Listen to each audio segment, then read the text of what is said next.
What's up, investors, and welcome back to the Investors Club. This channel focuses on personal finance and growing passive income through dividend growth investing. So if that piques your interest, be sure to like and subscribe. Today, I would like to talk about how much passive income I make from my roughly $21,000 portfolio. Now, as you can see, my Robinhood portfolio is a little over $13,000. So you're probably wondering where the rest of my investment portfolio is. As I've stated on previous videos, I have a Roth IRA that is worth around $8,000, and my holdings in that IRA also pay a dividend. Now let's take a look into my Roth IRA and show just how much I've made in dividends this year, and then we will take a look at the estimated amount I will be paid by the end of the year. First, as you can see, my total unrealized gains are around $2,000, which is a very nice return on my $6,000 that I invested in March of this year. However, I'm not expecting this investment to do that in years to come. I'm assuming that this portfolio might average in that 7 to 9% per year range over the course of 35 years. I'm using 35 years as my time frame because that is when I will reach retirement age of 59 and a half. Now let's look at my income tab because that is where my dividends will be shown, and that's what we're most interested in. Okay, so here are my dividend payments for this year. As you can see, I received a dividend of $34.63 in September, and that brings my year-to-date earnings to $63.64.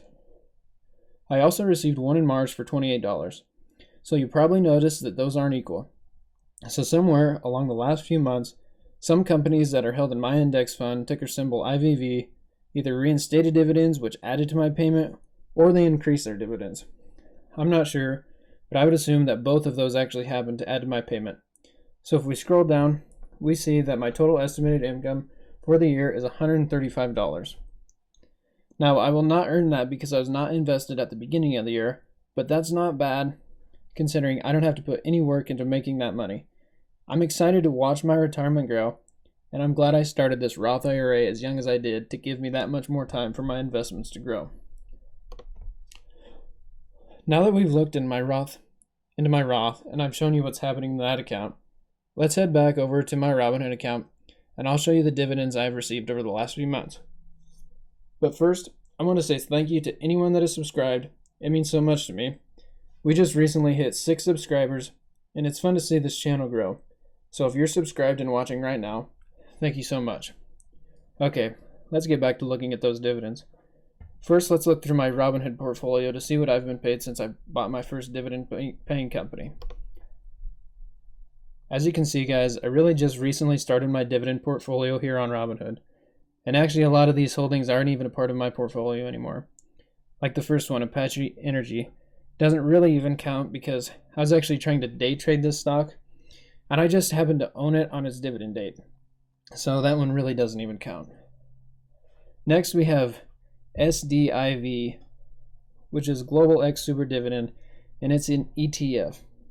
Now, this would be one of my first holdings where I was actually going after the dividend, but I didn't do much research on it, and I think I had one share and I got rid of it. Now we start to see when I fully start dividend growth investing on my Robinhood portfolio. So as you can see, guys, I got my first $2.60 from PowerShares S&P 500, which is SPXL, and that was it's SPHD, excuse me, and that was reinvested. The next one I got was from Direction Daily S&P 500, and that is SPXL, and that was for 68 cents, also reinvested. Next we have Coca-Cola, $8.20, JP Morgan, 90 cents. And as you can see, guys, these are small. When you first start, your dividends are going to be small, and you have to push through those small gains to get to those large gains later on down in your investing career. So here we go again. SPHD, $2.56, AT&T, $5.20, Universal Holding, $2.31. I actually don't even hold UVB anymore, and I actually don't hold Coke either. I need to get back into Coke. It's a great dividend company. I actually sold my Coke shares to make room for my Apple shares, which I kind of wish I wouldn't have done. I did the same thing with Starbucks. You see the $4.10 dividend. I sold my Starbucks shares to buy Apple. So I don't know if it was the best move, but it's what I did. So Here's our Wells Fargo check for $3, and $3 is whatever. It's three free dollars, but I think I own 38 shares, so I was hoping that to be more. But Wells Fargo cut their dividend pretty hard this year from everything going on with the pandemic. Our next one is Chevron, $12.90. Pretty nice check for only owning 10 shares at the time. I sold this stock because I bought it at $92 and it was plummeting. I think I got out of it at like 88, but it's all the way down to set in the 70s now, and I'm glad I got out of it. 3M, $5.88. McDonald's, $5. Two of my favorite companies to own. Store Capital and JP Morgan Chase. So as you can see, guys, not very many dividends have came in for me yet because, like I said, I have just started my dividend, portfolio. And if you've noticed, this says reinvested underneath. That's because Robinhood has a DRIP program, which means dividend reinvestment program. So those automatically go in and buy me more shares at whatever price they are that day, that morning. The market opens after I get paid. They'll go in and they'll buy fractional shares at that cost, which is pretty nice to see. Other apps do it as well. M1 Finance does it. I think TD Ameritrade. So it's not just a Robinhood feature, but it's nice to see. I'll pull up a picture of my dividends. It's hard to see. They're written pretty small. I'll try to make it bigger. But I'll just run through the estimated dividend yield for each stock. So estimated dividend yield on Apple is $20, as you can see here, estimated dividend yield, and it goes down through here. Estimated dividend on Bank of Montreal is $53.21. Carnival Cruise Lines, $132.96, which is not going to happen because they don't pay a dividend right now. Delta Airlines, same thing, $45. They also don't pay a dividend right now. JP Morgan, estimated dividend, $21.81.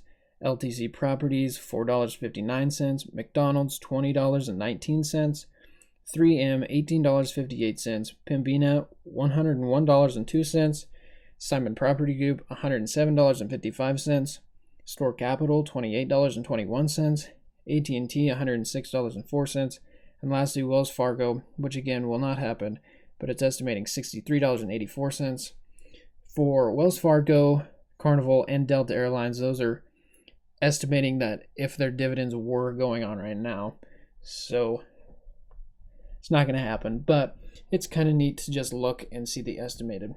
So lastly, now that we've looked through all that, I'd like to look at trackyourdividends.com. I like this site because when Robinhood doesn't send you your account summary, you can't really see the estimated dividends for each stock. And so this website does that for you. I want to look through what my estimated monthly income would be. As you can see, October this year says $69.51. November down to $26.78. December $47.62. January $47.71. February $53.83. March clear down to $14. Then April clear back up to $76.71. May $31. June $47.62. July $65.91. August again $31. And September $18.62. So April being my largest month at $76.71, and March being my lowest at $14. Like I said, I really like this website. It's not completely accurate, so you can't. But it gives you a good estimate. As you can see, portfolio value $20,805, dividend yield at 2.95, yield on cost 3.26, and it says my annual income estimated at $614. And then you can put in your shares and what you bought them for, and it'll automatically tell you your yield on cost, your annual income, and your dividend yield. So, and your profit and loss. So it's pretty nice to have. I like using it just because Robinhood doesn't send you account summaries like each week. So it's nice to look through, and I really enjoy using it just for something else to use. Okay. Okay, so I think I'm going to wrap up this video. I just thought it would be good for you guys to see what my dividend income was, to give you some proof that I believe in dividend growth investing. Again, I want to say thank you for watching. Thank you for anyone who's subscribed. I really appreciate you guys. It really helps out the channel. So if you liked this video, I would really like if you liked it and subscribed. It really helps out the channel. And appreciate you guys watching. Thank you.